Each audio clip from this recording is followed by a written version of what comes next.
आप देख सकते हैं यहाँ पर, उसे आज बागे बहादुर के नाम से जाना जाता है। तो बाबर को अगर प्रश्न आता है कि कहाँ दफनाया गया था, तो उसका आंसर क्या होगा कि बाबर को काबुल में दफनाया गया था। ठीक है, अगला प्रश्न ले लेते हैं। अगला क्वेश्चन है, अकबर का राज्य कब समाप्त हुआ। अगला प्रश्न है, अकबर का राज्य कब समाप्त हुआ। यस, और ऑप्शन है इसके 1600 में, 1605 ईस्वी में, या 1610 में, या 1615 में। 1600, 1605, 1610 या 1615। अकबर का राज्य कब समाप्त हुआ था, ये आपको बताना है। तो इसका सही उत्तर बता दें, इसका राइट आंसर है 1605 में अकबर का जो है राज्य समाप्त हुआ था, क्योंकि 1605 में ही इसकी मृत्यु हुई थी। अकबर की मृत्यु के साथ ही उसका राज्य 1605 में समाप्त हो गया था। ठीक है, अगला प्रश्न ले लें। नेक्स्ट क्वेश्चन है, कोई पिंड ऊष्मा का सबसे अधिक अवशोषण करता है जब वह, कोई पिंड ऊष्मा का अवशोषण सबसे अधिक कब करता है, ये आपको बताना है। इसका प्रश्न का अर्थ क्या हुआ, देखिए ऑप्शन देख लीजिए पहले। काला और मसृण, सफेद और खुरदुरा, सफेद और मसृण, या काला और खुरदुरा। क्वेश्चन क्या है आपका कि कोई भी ऑब्जेक्ट हीट को सबसे ज्यादा कब एब्जॉर्ब करता है, जब ब्लैक हो, व्हाइट हो। ठीक है, इसका राइट आंसर आपको बताना है कि कब जो है हीट सबसे ज्यादा, कोई भी ऑब्जेक्ट हीट को कब सबसे ज्यादा एब्जॉर्ब करेगा। यस, राइट आंसर बताइए।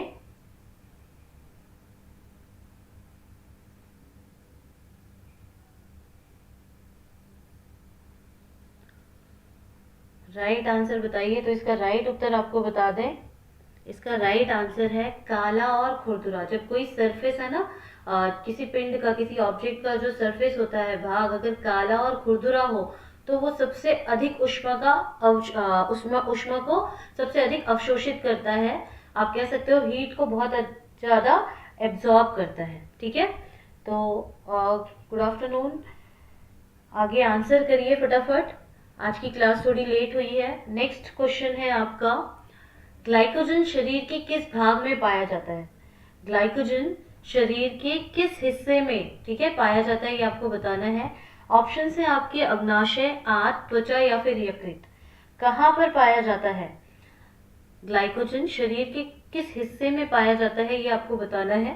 ठीक है, जैसा कि मैंने आपको कहा कि कल की भी लाइव क्लास जो है बहुत इंटरप्शन था, नेटवर्क इशू था, और आज भी थोड़ा नेटवर्क इशू के कारण हमने लेट स्टार्ट किया है, तो हम फटाफट से इसको खत्म करेंगे। यहाँ पर देखिए इसका राइट उत्तर है, yes, waiting for your answers. Right answer है ग्लाइकोजन शरीर के किस भाग में पाया जाता है, तो ग्लाइकोजन जो है वो शरीर के यकृत, लिवर में पाया जाता है। ठीक है, यकृत में पाया जाता है। ए रॉन्ग आंसर है, ये कहाँ पर पाया जाता है, यस, यकृत में पाया जाता है। ठीक है ना, अगला प्रश्न ले लें। ओके, अगला प्रश्न ले लें। यकृत लिवर होता है बेटा, लिवर, लिवर को कहते हैं यकृत। ठीक है, तो आगे का क्वेश्चन ले लेते हैं। संसार में सबसे लंबा वृक्ष है, हमें बताना है यहाँ पे कि संसार में सबसे लंबा वृक्ष, सबसे बड़ा पेड़ कौन सा है। और ऑप्शन है आपके सामने, पाइनस, सिकुआ, इफेड्रा या यूकेलिप्टस। ठीक है, इसमें से आपको राइट आंसर बताना है। यस, सो यहाँ पर इसका आंसर आपको बता दें, इसका राइट आंसर है सिकुआ। संसार में जो सबसे लंबा वृक्ष है उसका नाम, उसको कहते हैं हम सिकुआ। ठीक है, अगला प्रश्न ले लेते हैं। भारतीय संविधान में धर्मनिरपेक्ष शब्द कितने बार आया है। जो हमारा भारतीय संविधान है उसमें धर्मनिरपेक्ष जो शब्द है उसका प्रयोग कितनी बार किया गया है, ये आपको बताना है। यहाँ पर ऑप्शंस देख लीजिए, 1 बार, 3 बार, 2 बार या 4 बार। भारतीय संविधान में कितनी बार जो है धर्मनिरपेक्ष ये शब्द आया हुआ है, ये आपको बताना है। Yes, waiting for your answers.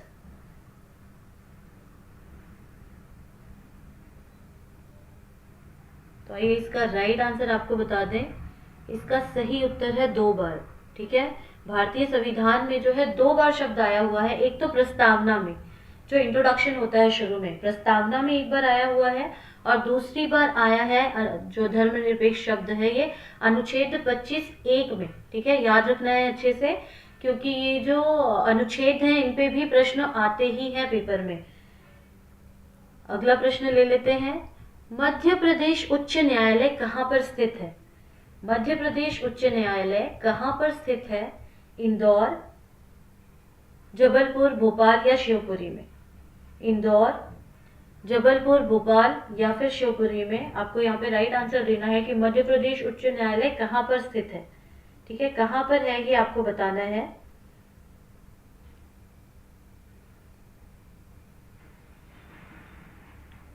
Yes, फटाफट से आंसर करिए। इसका आंसर क्या होगा? कहाँ पर स्थित है मध्य प्रदेश उच्च न्यायालय?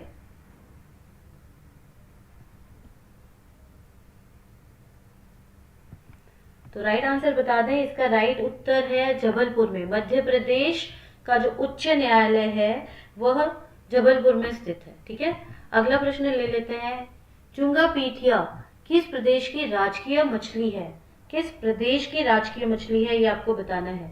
जुंगा पीठिया किस प्रदेश की राजकीय मछली है ये आपको बताना है। ऑप्शंस है अरुणाचल प्रदेश, मेघालय, असम या फिर मिजोरम। जुंगा पीठिया नामक मछली किस प्रदेश की राजकीय मछली है ये आपको बताना है।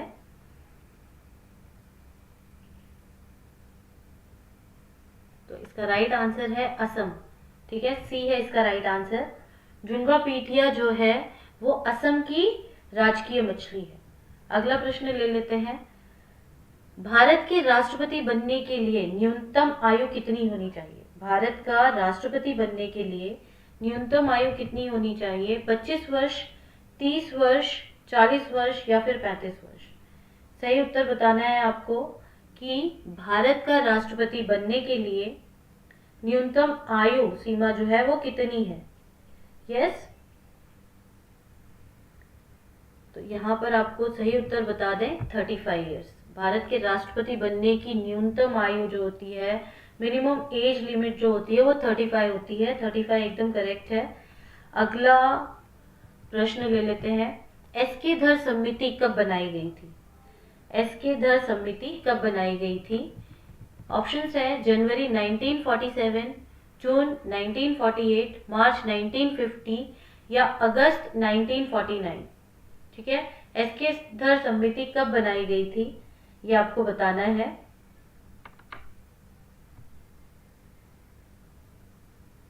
जनवरी 1947, जून 1948, मार्च 1950 या फिर अगस्त 1949। कब बनाई गई थी एसके धर समिति? तो इसका राइट आंसर है जून 1948 को जो है वो एसके धर समिति बनाई गई थी। ठीक है, एसके धर समिति बनाई गई थी जून 1948 में, और इस समिति में नवंबर 1948 में सिफारिश में क्या क्या कहा गया था कि राज्य बनाने का आधार भाषाई ना होकर प्रशासनिक होना चाहिए। मतलब भाषा के आधार पर हमें राज्य नहीं बनाना है। ठीक है, ये कहा गया था कि भाषा के आधार पर राज्य का निर्माण नहीं होना चाहिए। अगला प्रश्न ले लेते हैं। निम्नलिखित में से किसका उल्लेख संविधान में नहीं है? निम्नलिखित में से किसका उल्लेख जो है संविधान में नहीं किया गया है? वित्त आयोग, राष्ट्रीय मानवाधिकार आयोग, लोकसभा सचिवालय या चुनाव आयोग? आपको बताना है कि किसका जो है उल्लेख नहीं किया गया है संविधान में। यस, वित्त आयोग, राष्ट्रीय मानवाधिकार आयोग, लोकसभा सचिवालय या फिर चुनाव आयोग? ऐसी कौन सी चीज है जिसका संविधान में उल्लेख नहीं किया गया है? यस, तो ये राइट आंसर बता दें। इसका राइट आंसर है राष्ट्रीय मानवाधिकार आयोग। क्योंकि देखिए जो राष्ट्रीय मानवाधिकार आयोग है ये बना ही 1993 में। ठीक है, राष्ट्रीय मानवाधिकार आयोग 1993 में स्थापित स्वायत्त संस्था है। ठीक है, इसीलिए इसका उल्लेख जो है वो नहीं किया गया है संविधान में। ठीक है, तो राइट है आपका आंसर, ह्यूमन राइट कमीशन एकदम करेक्ट है। आगे चलते हैं।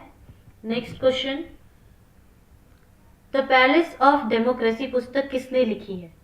जैसा कि मैंने आपको कहा है, लेखक पे भी एक प्रश्न आता है।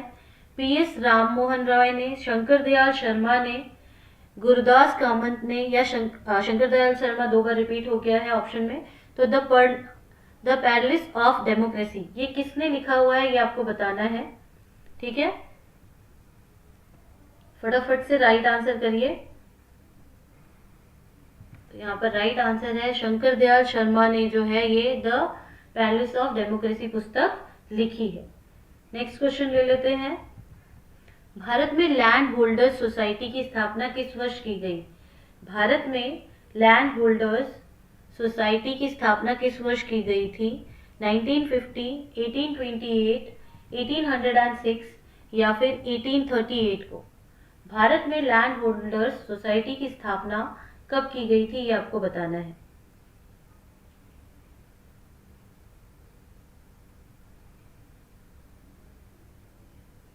तो राइट आंसर आपको बता दें, इसका राइट आंसर है 1838 में भारत में लैंड होल्डर्स सोसाइटी की जो है स्थापना की गई थी। 1838, ठीक है। अगला प्रश्न ले लेते हैं। कांग्रेस के किस अधिवेशन में दादा भाई नौरोजी को पहली बार कांग्रेस का अध्यक्ष चुना गया था? कांग्रेस का कौन सा अधिवेशन था, कहाँ हुआ था, किस अधिवेशन में, जिसमें दादा भाई नौरोजी को पहली बार कांग्रेस का अध्यक्ष चुना गया था? और ऑप्शन है आपके सामने, बॉम्बे, मुंबई कहते हैं जिसे अब हम, कराची, लखनऊ या फिर कलकत्ता। मुंबई, कराची, लखनऊ या फिर कलकत्ता, कौन से अधिवेशन में दादा भाई नौरोजी को कांग्रेस का अध्यक्ष चुना गया था, ये आपको बताना है। यहाँ पर राइट आंसर है कलकत्ता। ठीक है, कलकत्ता के में जो कांग्रेस का अधिवेशन हुआ था, वहां पर दादा भाई नौरोजी को पहली बार कांग्रेस का अध्यक्ष चुना गया था। ठीक है, अगला प्रश्न ले लेते हैं। यहाँ पर देखिए, उसके पहले दादा भाई नौरोजी जो है भारतीय राष्ट्रीय कांग्रेस के दूसरे अध्यक्ष थे, लेकिन उन्हें पहली बार कहां पर चुना गया था? 1886 में कलकत्ता सम्मेलन में ये पहली बार अध्यक्ष बनाए गए थे। ठीक है, अगला प्रश्न ले लेते हैं। प्रसिद्ध हॉर्निबल त्योहार कहाँ मनाया जाता है? हॉर्निबल त्योहार कहाँ मनाया जाता है? बहुत ही इजी क्वेश्चन है। हॉर्निबल त्योहार कहाँ मनाया जाता है, ये आपको बताना है। और देखिए, जो उत्सव, महोत्सव, त्योहार, इस पे भी प्रश्न आता ही है पेपर में, तो ये भी आपको जो है बहुत ही ध्यान से करना है। और सारे महोत्सव कहाँ कहाँ पे मनाए जाते हैं, इस पे भी हमने वीडियो बना रखी है, आप उसको जाके देख सकते हैं। उसमें डिटेल में सारे महोत्सव के बारे में डिस्क्राइब किया, जो है डिस्कस किया गया है। तो यहाँ पर राइट उत्तर, यस, राइट आंसर क्या होगा वो बताइए। प्रसिद्ध हॉर्निबल त्योहार कहाँ मनाया जाता है? तो इसका राइट आंसर है नागालैंड। हॉर्निबल त्योहार जो है वो कहाँ मनाया जाता है? नागालैंड में मनाया जाता है। ये वहां का एक प्रसिद्ध महोत्सव है भारत का। ठीक है, अगला प्रश्न ले लेते हैं। अफगानिस्तान का हेलमंद प्रांत किसके उत्पादन के लिए प्रसिद्ध है? अफगानिस्तान का हेलमंद प्रांत किसके उत्पादन के लिए प्रसिद्ध है? तंबाकू, चावल, अफीम या रुई? ये 4 ऑप्शन है आपके, सही उत्तर दीजिए। अफगानिस्तान का हेलमंद प्रांत किसके उत्पादन के लिए प्रसिद्ध है, ये आपको बताना है। तो सही आंसर यहाँ पर आपको बता दें, अफीम के, अफगानिस्तान अफीम। ठीक है, ऐसे आप कोरिलेट करके याद कर सकते हो। ये जो है अफीम के उत्पादन के लिए इसका हेलमंद प्रांत प्रसिद्ध है। अगला प्रश्न ले लेते हैं। दुनिया का सबसे छोटा युद्ध किन देशों के बीच लड़ा गया था? दुनिया का सबसे छोटा युद्ध किन देशों के बीच लड़ा गया था, यहाँ पर आपको बताना है। ऑप्शंस है इंग्लैंड और फ्रांस के बीच, इंग्लैंड और जिंजीबार, या फिर अमेरिका और फ्रांस, या स्पेन और फ्रांस। ठीक है, किन 2 देशों के बीच सबसे छोटा युद्ध लड़ा गया था? सबसे छोटा युद्ध का अर्थ क्या होगा कि सबसे कम समय के लिए युद्ध लड़ा गया हो, है ना, ये आपको बताना है यहाँ पर। तो फटाफट से राइट आंसर करिए। Good afternoon, good afternoon, answer करिए फटाफट से। दुनिया का सबसे छोटा युद्ध किन देशों के बीच लड़ा गया था, वो आपको बताना है। ठीक है, तो यहाँ पर इसका सही उत्तर आपको हम बता दें, इसका राइट आंसर है इंग्लैंड और जिंजीबार। ए रॉन्ग होगा बेटा, ए नहीं, इसका आंसर होगा बी। इंग्लैंड और जिंजीबार के बीच हुआ था। और इसके बारे में इंटरेस्टिंग फैक्ट है, देखिए कि ये दुनिया का सबसे छोटा युद्ध था। कब हुआ था वो आपको बता दें, यहाँ पर देखिए 27 अगस्त 1896 को, ठीक है, 27 अगस्त 1896 को इंग्लैंड और जिंजीबार के बीच ये युद्ध लड़ा गया था। और सबसे छोटा क्यों था, क्योंकि 38 मिनट्स में ही, 38 मिनट में ही, ठीक है, 1 घंटे भी नहीं चला था ये युद्ध, 38 मिनट में ही जिंजीबार ने आत्मसमर्पण कर दिया था। ठीक है, तो इसका आंसर हो गया, होगा इंग्लैंड और जिंजीबार के बीच। अगला प्रश्न ले लेते हैं। नेक्स्ट क्वेश्चन है हमारा, पृथ्वी की किस परत का घनत्व सबसे अधिक होता है। ठीक है, पृथ्वी की किस परत का घनत्व सबसे अधिक होता है, मेंटल, मैग्मा, कोर या फिर भूपर पट्टी। ये इसके पार्ट्स हैं। पृथ्वी की अलग अलग परत होती है ना, तो मेंटल, मैग्मा, कोर, भूपर पट्टी, किस परत का घनत्व सबसे ज्यादा होता है वो आपको बताना है। फटाफट से आंसर करिए, फिर इसको बताएंगे। बेटा ये सभी जितने भी कॉम्पिटिटिव एग्जाम होते हैं, जीके के क्वेश्चन मोस्टली सेम आते हैं, तो ये सभी एग्जाम्स के लिए, अगर आप कांस्टेबल के लिए कर रहे हो तो उसके लिए भी है ये। ठीक है, तो जितनी भी लाइव जीके की क्लास चलती है सारी अटेंड करिए। इसमें बहुत सारे क्वेश्चन डिस्कस होते हैं जो आपके एग्जाम में आ सकते हैं, राइट। तो अब इसका राइट आंसर पहले हम आपको बता दें, पृथ्वी की किस परत का घनत्व सबसे अधिक होता है, कोर। ठीक है, इसका राइट आंसर है कोर। अब इसके बारे में हम आपको बता दें, डी नहीं होगा इसका आंसर, बी नहीं होगा इसका आंसर, होगा सी, कोर है। देखिए पृथ्वी के सबसे आंतरिक भाग को, जो पृथ्वी का सबसे अंदर का भाग होता है ना, उसे हम कहते हैं कोर। ठीक है, उसे कोर कहते हैं और उसका घनत्व सबसे अधिक होता है। अगर कभी आपसे पूछ लिया जाए कि पृथ्वी का सबसे आंतरिक भाग कौन सा है, तो आप उत्तर कर सकते हो कि कोर होता है और इसका घनत्व होता है लगभग 13 ग्राम प्रति घन सेंटीमीटर। ठीक है, अगला प्रश्न ले लेते हैं। नेक्स्ट क्वेश्चन, आंसर पहले ही आ चुका है। नेक्स्ट क्वेश्चन है, जिम्बाब्वे का पुराना नाम क्या है। ठीक है, तो यहाँ पर आंसर आपको पहले ही दिख रहा है, तो जिम्बाब्वे का पुराना नाम है दक्षिणी रोडेशिया। ठीक है, ये आंसर मैं आपको बता दे रही हूँ, इसका जो पुराना नाम है क्या है, दक्षिणी रोडेशिया है जिम्बाब्वे। और बाद में बदलकर 1980 में दक्षिण रोडेशिया जो नाम था उसको बदलकर क्या कर दिया गया था, जिम्बाब्वे नाम कर दिया गया था। ठीक है, तो आगे प्रश्न ले लेते हैं। कार्बन लेवी क्या होता है। कार्बन आपने सुना है, अब कार्बन लेवी क्या होता है ये आपको बताना है। कार्बन लेवी क्या होता है, जेट और लगने वाला कर है, कार्बन ईंधन पर लगने वाला कर है। कर तो आप समझते हो, टैक्स, टैक्स के बारे में बात हो रही है यहाँ पर। ठीक है, या फिर पेट्रोल पर लगने वाला कर है, या इनमें से कोई नहीं है। ये राइट आंसर आपको देना है। क्या होगा राइट आंसर, फटाफट से बताइए। कार्बन लेवी, नाम से ही क्लियर हो रहा है, आप देखिए नाम से ही क्लियर है। कार्बन लेवी क्या होता है, कार्बन पर लगने वाला कर। जब कभी भी आपको समझ में ना आए कि क्या है, तो थोड़ा सा क्वेश्चन से कोरिलेट कर लीजिए आंसर को। कार्बन तो कार्बन तुक्का लगा सकते हैं आप, कार्बन ईंधन पर लगने वाला कर होता है। ठीक है, राइट है, बी करेक्ट है आंसर।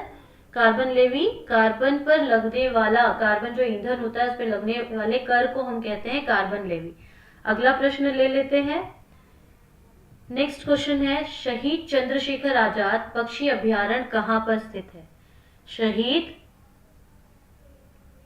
चंद्रशेखर आजाद पक्षी अभ्यारण्य कहाँ पर स्थित है। ऑप्शंस है मध्य प्रदेश, उत्तर प्रदेश, झारखंड या फिर उत्तराखंड। मध्य प्रदेश, ठीक है, उत्तर प्रदेश, झारखंड या उत्तराखंड, इनमें से कहां पर स्थित है शहीद चंद्रशेखर आजाद पक्षी अभ्यारण्य। यस, फटाफट से आंसर करिए। शहीद चंद्रशेखर आजाद अभ्यारण्य कहां पर स्थित है, पक्षी अभ्यारण्य है ये। इसका राइट आंसर है, देखिए उत्तर प्रदेश में। उत्तर प्रदेश में शहीद जो हमारे चंद्रशेखर आजाद जी हैं उनके नाम पर पक्षी अभ्यारण्य है। ठीक है, और देखिए इसके बारे में और आपको बता दें, शहीद चंद्रशेखर आजाद पक्षी अभ्यारण्य जो है उत्तर प्रदेश के उन्नाव जिले में है। ठीक है, उन्नाव में है, ये कानपुर और लखनऊ हाईवे पे आता है। यहाँ पर पक्षियों की जो है 250 से भी अधिक प्रजातियां पाई जाती हैं। ठीक है, तो अगले प्रश्न की तरफ चले। यूनान का प्राचीन नाम क्या था? ये भी हिस्ट्री में एक बहुत इंपॉर्टेंट क्वेश्चन है कि यूनान का प्राचीन नाम क्या था? स्पार्टा, हेलास, ओलंपिया या एथेंस? ये हम लोगों ने जो है जब हम 5th 6th 7th में जो हिस्ट्री पढ़ते हैं उसमें भी दिया हुआ है, बहुत इंपॉर्टेंट क्वेश्चन है। यूनान का प्राचीन नाम क्या था? फटाफट से राइट आंसर बताइए कि यूनान का प्राचीन नाम क्या था। बहुत समय लग रहा है, जीके के क्वेश्चन में इतना ज्यादा समय नहीं लगना चाहिए क्योंकि हमें रीजनिंग, ठीक है, जो मैथ से रिलेटेड क्वेश्चन है उनको करने में टाइम लगता है, तो जीके हमें बहुत फटाफट करना होता है, लर्न होना चाहिए आपको। तो यहाँ पर देखिए, यूनान का प्राचीन नाम था, सही उत्तर आपको बता दें, हेलाज। यूनान को पहले हेलाज नाम से जाना जाता था। जीके को जितना भी आप देख सकते हैं, सुन सकते हैं, देखिए, उससे क्या होता है ना, हमें वो चीजें याद रहती हैं। और मान लीजिए कि अगर एग्जाम में आप कोई क्वेश्चंस देखते हैं और उसके ऑप्शन देखते हैं, आपको मतलब एग्जैक्ट आंसर नहीं पता है कि इसका एग्जैक्ट आंसर क्या होगा, तो आप क्या करोगे? जो आपको लगता है कि हाँ ये राइट आंसर है, तो आप उसी के साथ जाइए, क्योंकि क्या होता है, जब अगर हमने वो क्वेश्चन कभी सुना है या पढ़ा है तो राइट आंसर हमारा दिमाग, ब्रेन जो है वो हमें बताता है कि नहीं यही है राइट आंसर। तो बिल्कुल भी जो पहला थॉट आता है कि ये राइट आंसर है तो उसी पे टिक करिए। ठीक है, ये एक जो है इस तरीके से आप इसको कर सकते हैं। ये एकदम राइट मेथड नहीं है कि हाँ, लेकिन ऐसे में अक्सर आप सही उत्तर देते हैं।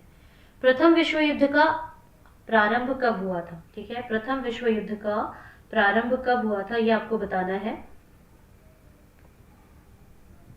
28 जून 1914, 3 अगस्त 1914, 1 जुलाई 1914 या फिर 28 जुलाई 1914? सही उत्तर बताना है आपको। 1914 वो तो ठीक है, लेकिन डेट भी बताइए।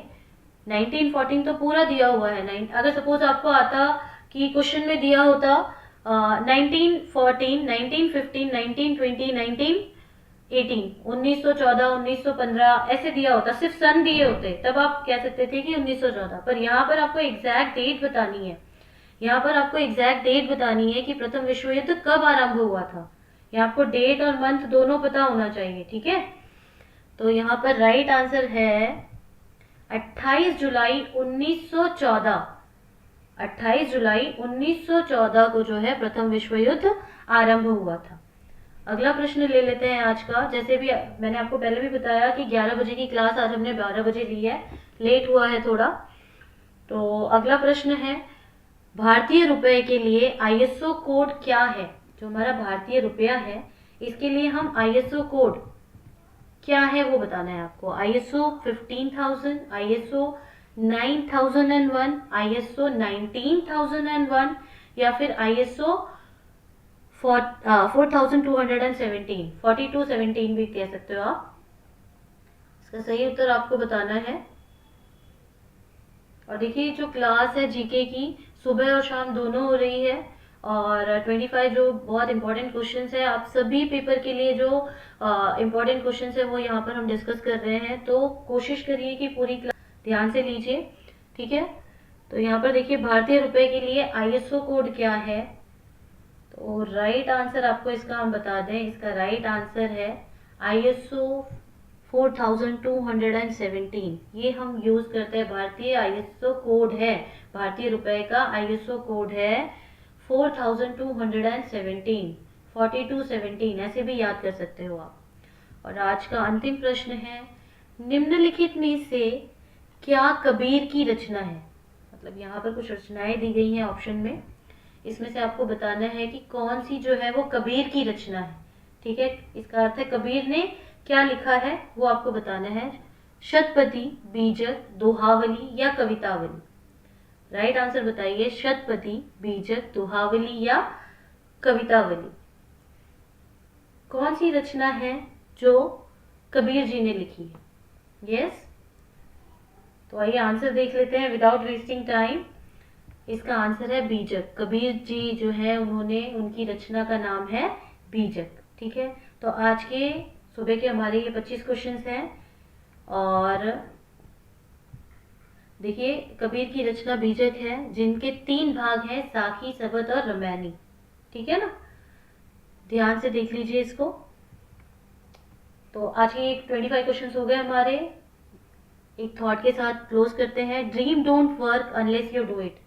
सपने जो है बेटा, सपने जो है वो काम नहीं करते। सपने देखने पर से काम नहीं हो जाता है जब तक कि आप उस चीज को करते नहीं हो। सपने देखो, बहुत अच्छी बात है, ठीक है, और साथ के साथ उसके ऊपर हार्ड वर्क भी करो। ओके, तो मिलते हैं शाम की क्लास में। Thanks for watching, till then bye.